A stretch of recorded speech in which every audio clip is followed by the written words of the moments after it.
समस्त को नमस्कार। Praise the Lord. पुणी आउ थे अनुग्रह कर प्रभुंकर महान नाम को मु धन्यवाद दिए। आज ए नूतन अधिवेशन रे मु आपण समस्त को स्वागत करे।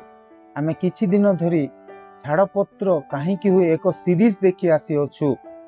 आज पार्ट 6 रे देखिबा परमेश्वर कहीं के छाड़पत्र को घृणा करती, जहाँ में मलाकी पुस्तक 2 अध्याय 15 पदरे पाई परिबा।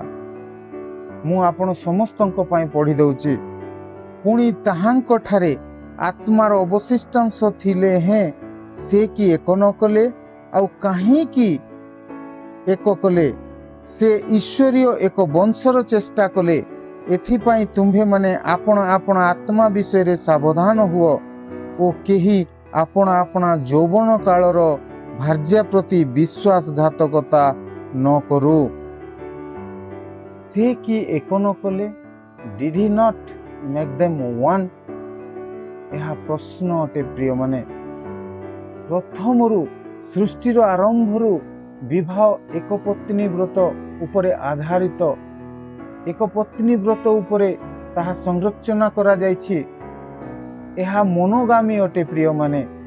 परमेश्वर जेतेबेले आदम को गढ़िले सेतेबेले ता सम्मुखरे समस्त जीवजंतु अछंती, किंतु केही भी ताहा परि देखा जाउ नहंती। आउ से निश्चय माने खोजुथुबो, मो परि काहे कि केही देखा जाउ नहंती, मो परि केही लागु नहंती, कथाबार्ता मो परि हो नै। परमेश्वर आदम को घोर निद्राग्रस्त करे तार पंजरा हाड़रू एक हाड़ नहीं नारी को गठन कले। नर ठारू नीता बोली से नारी हेला, ताना नारी हेला। आउ सेई हबा को नहीं कि आदम पाख को आनिले। आदम कौन कहउचंती? एथर हेला।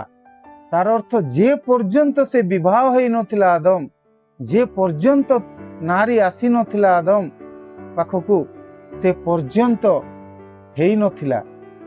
तापरे से कहूची एथर हेला, जेहेतु तार अधा अंश से देखी कि ये मोर मांसर मांस अस्थिर अस्थि बोली कहूची। से ए विवाह परमेश्वर निजे गठन करी अछंती। से काहे कि ए विवाह को निजे योजना कले, निजे संकल्प कले, कारण से एक ईश्वरीय वंशर इच्छा कले, चेष्टा कले। ए वाक्यरु आमे जहा पढ़िलु, पुणी ताहांक ठारे आत्मार अवशिष्टांश थिले हैं, से कि एक न कले। तांको पाखरे सृष्टिकारी आत्मार अभाव नथिला। से अनेक स्त्री करि पारि थांते पृथ्वी को भरिबा पाई, किंतु से एक नारी एक स्त्री कले। आउ से ताकू ही विवाह करिबा पाई से तार सम्मुख को आनिले, आदमर सम्मुख को आनिले। आमे एठारे देखुचु ईश्वरंकर उद्देश्य कौन?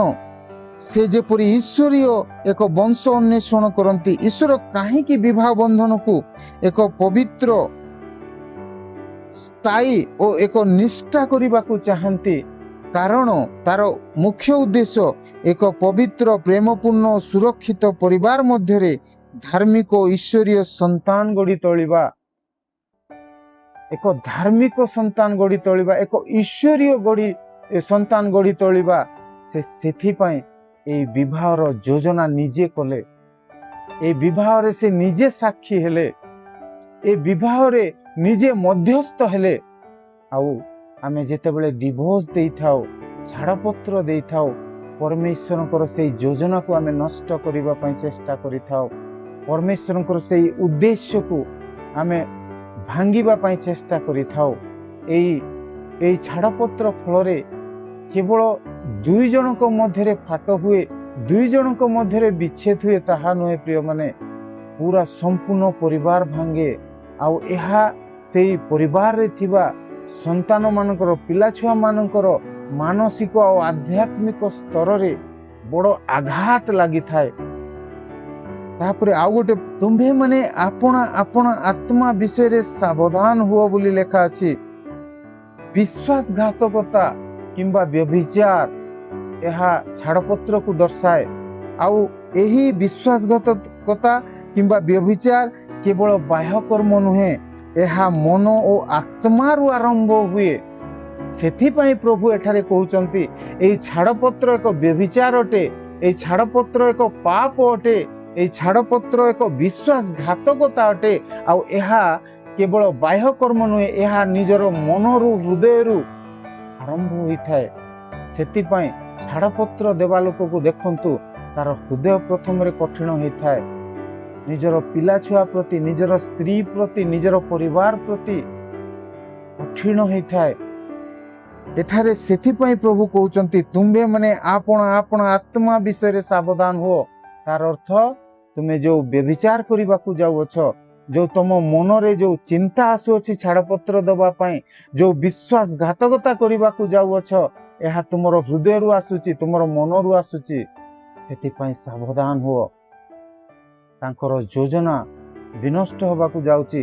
ତାଙ୍କର ସଂକଳ୍ପକୁ, ଈଶ୍ୱରଙ୍କର ସଂକଳ୍ପକୁ ତୁମେ ନଷ୍ଟ କରିବାକୁ ଯାଉଅଛ। ସାବଧାନ ହୁଅ। ଛାଡ଼ପତ୍ରର ଅର୍ଥ ଈଶ୍ୱରୀୟ ଏକତାକୁ ଭୁଲିଯିବା। ଆମର ଆତ୍ମାକୁ ଯଦି ଆମେ ସାବଧାନରେ ରଖୁନାହୁଁ, ତାର ଅର୍ଥ ଗୋଟେ ମାତ୍ର। ଏଠାରେ ଆତ୍ମାକୁ ସାବଧାନରେ ରଖ ବୋଲି କହିଲେ ଆମେ ସେଇ ଈଶ୍ୱରୀୟ ଏକତାକୁ ଆମେ ଭୁଲି ଯାଉଛୁ। ଈଶ୍ୱର ଏକ କରିଥିବାର ସେହି ସଂକଳ୍ପକୁ ଆମେ ଭୁଲି ଯାଉଛୁ, ଆଉ ଈଶ୍ୱରଙ୍କ ବିରୁଦ୍ଧରେ ଆମେ ପାପ କରୁଛୁ।